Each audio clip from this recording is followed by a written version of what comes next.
Hi friends, ഇന്ന് ഞങ്ങൾ ദീപാവലിക്ക് വേണ്ടിയുള്ള ചെറിയൊരു ഷോപ്പിങ്ങിന് വേണ്ടി പോവാണ്. ആദ്യം ഭയങ്കര ഹാപ്പിയാണ്, കാരണം ഭയങ്കര ഡിമാൻഡൊക്കെ വെച്ചിട്ടാണ് പോകുന്നത്. ഞങ്ങൾക്ക് പോയ വഴിക്ക് ഓട്ടോ കിട്ടിയില്ല, പക്ഷെ ഞങ്ങൾ നടന്നാണ് പോയത്. ഏതോ ഒരു മെഷീൻ ആ വഴി സൈഡിൽ ഇരിപ്പുണ്ടായിരുന്നു, അതിൻ്റെ മുന്നിൽ പോയി ഒന്ന് ഫോട്ടോ എടുത്തു. അതിനുശേഷം ബോക്സ് വാങ്ങിക്കാൻ വേണ്ടി പോയതാണ്. തപ്പിയിട്ടും ഒന്നും കിട്ടുന്നില്ല. ഡിമാൻഡും കാര്യങ്ങളൊക്കെ ഭയങ്കര വ്യത്യസ്തമാണ്. അങ്ങനെ തപ്പി ലാസ്റ്റ് ഒരു വണ്ടിയുടെ ഒരു കാറിൻ്റെ പോലുള്ളൊരു ബോക്സ് എടുത്ത് കിട്ടി. വേറൊരു കാറൊക്കെ എടുത്ത് കൈ വെച്ചിട്ടുണ്ട്.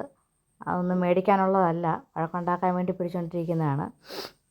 അതിന് ശേഷം ഞങ്ങൾ പോയത് കളറ് രംഗോലി ഇടാനായിട്ട് കളറ് വാങ്ങിക്കാൻ പോയതാണ്.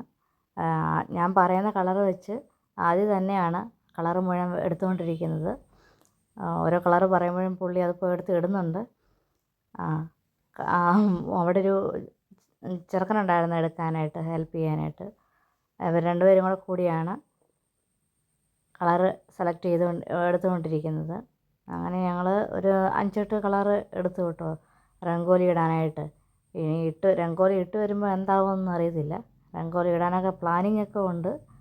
അങ്ങനെ കണ്ണിൽ കണ്ട കളറുകളെല്ലാം വാരി കൂട്ടിക്കൊണ്ടിരിക്കുന്ന ഒരു കാര്യമാണ് കണ്ടുകൊണ്ടിരിക്കുന്നത്. അതിനിടയ്ക്ക് പുള്ളി പറഞ്ഞു പുള്ളിക്ക് ബ്ലാക്ക് കളറും കൂടെ വേണമെന്ന്.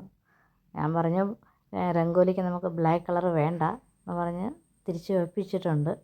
പിന്നെയും 2-3 പ്രാവശ്യം പറഞ്ഞു, അമ്മേ നമുക്ക് ബ്ലാക്ക് എടുക്കാമെന്ന്.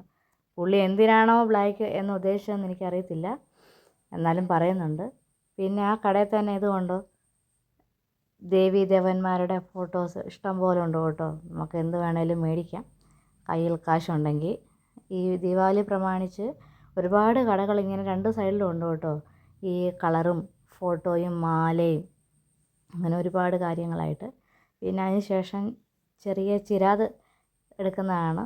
അന്നേരവും ഞാൻ തന്നെ എടുത്തോളാം എന്ന് പറഞ്ഞ് പുള്ളി തന്നെയാണ് എല്ലാം വാരി ഇടുന്നത്.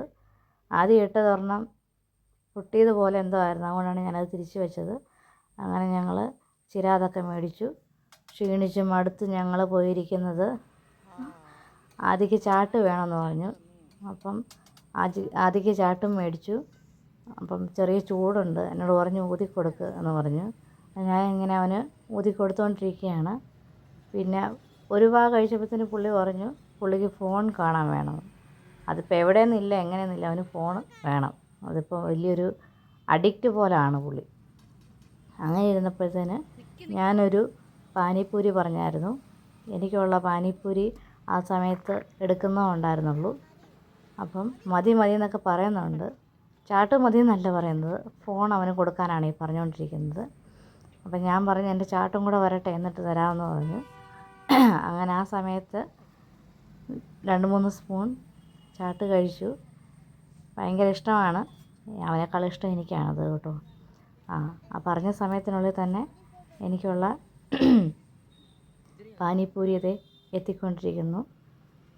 വാവ്, കണ്ടാൽ പിന്നെ കൺട്രോളില്ല, കഴിച്ചേ പറ്റുള്ളൂ. എനിക്കുള്ള ചാട്ട് എനിക്കുള്ള പാനിപ്പൂരി ഞാൻ അകത്താക്കി കേട്ടോ. കിട്ടിയാൽ എത്രയും പെട്ടെന്ന് അത് കഴിച്ചു തീർക്കണം, അതാണ് എൻ്റെ ഒരു ടാർഗറ്റ്. അപ്പോൾ അവന് ചാട്ടും കൊടുത്തു, ഞാൻ പാനിപ്പൂരിയും കഴിച്ചു. അതിന് ശേഷം ഞങ്ങൾ പടക്കം അങ്ങനെയുള്ള സ്ഥലത്തേക്കാണ് പോയത്. ചെറിയ കുറച്ച് കമ്പിത്തിരി, പൂത്തിരി അങ്ങനെയുള്ള സാധനങ്ങൾ മേടിക്കണം എന്നുണ്ടായിരുന്നു. അവിടെ വലിയൊരു ഗ്രൗണ്ട് നിറച്ചിങ്ങനെ ഈ പടക്കത്തിൻ്റെ ഷോപ്പാക്ക് മാത്രം അവിടെ ഉള്ളത്. സെപ്പറേറ്റ് ഏരിയയായി വെച്ചേക്കുന്നത്. മാർക്കറ്റിലല്ല, അതിന് കുറച്ച് ഉള്ളിലേക്ക് റോഡ് സൈഡിൽ നിന്ന് അകത്ത് വലിയൊരു ഗ്രൗണ്ടുണ്ട്. ആ ഗ്രൗണ്ട് ഫുള്ള് ഇങ്ങനെയുള്ള പടക്കത്തിൻ്റെ ഷോപ്പുകളാണ് കേട്ടോ. ഞാനവിടെ പടക്കം നോക്കിക്കൊണ്ടിരുന്ന സമയത്ത് പുള്ളി പോയി സ്വയമേ ഒരു തോക്കെടുത്ത് അവിടുത്തെ ആ ഭയ്യ അവന് എടുത്ത് കാണിച്ചു കൊടുക്കുക എങ്ങനെ ചെയ്യേണ്ട, എന്താ ചെയ്യേണ്ടതെന്ന്. അവർ തമ്മിലൊരു കയ്യപ്പായിട്ട് അവരത് മേടിക്കാനുള്ള തീരുമാനത്തിലാണ്. പൊട്ടാസ് വെച്ച് പൊട്ടിക്കുന്നതാണ് അത് കൂട്ടം. ഞാനിത് കണ്ടുപോലുമില്ല. കടയിൽ കയറിയാൽ പുള്ളിക്ക് സ്വയം സെലക്ഷനാണ് കുറേ കാര്യങ്ങൾ. അങ്ങനെ പുള്ളിയുടെ തോക്കും മേടിച്ചു, 2-3 പൊട്ടാസും മേടിച്ചു. അവിടെ നിന്ന് എത്രയും വേഗം എസ്കേപ്പ് ആകുക എന്നതായിരുന്നു എൻ്റെ പിന്നെ അടുത്തുള്ള ലക്ഷ്യം. അപ്പം നോക്കിയപ്പോഴാണ് അവിടെ 2 ആനയുടെ ചെറിയ ഒരു ഇത് വെച്ചിരിക്കുന്നത് കണ്ട്. പിന്നെ പുള്ളിക്ക് അതിന് മുകളിലൊന്ന് കയറണം. മുന്നേ പോയി കൊമ്പെ പിടിക്കുന്നു, തുമ്പിക്കൈയെ പിടിക്കുന്നു, ചെവിയെ പിടിക്കുന്നു. എന്നോട് ചോദിച്ചു എതിലേ കയറുന്നത്. ഞാൻ പറഞ്ഞു കയറണ്ടെന്ന് പറഞ്ഞ് ഞങ്ങൾക്ക് പിന്നെ തിരിച്ചൊരു ഓട്ടോ കിട്ടി. ഓട്ടോയിൽ രാജാവായിട്ടിരുന്ന് വരുന്നത് കണ്ടോ. പിന്നെ വന്ന ഒരു കാര്യം ഞാൻ മറന്നുപോയി, ഞങ്ങളുടെ ദീപാവലി സ്വീറ്റ്സ് മേടിക്കുന്നത് കാണിക്കാനായിട്ട് തിരക്കായിരുന്നത് കൊണ്ടാണ്. അതാണ് ഇതാണ് ഞങ്ങളുടെ Deepavali sweets. So happy Deepavali.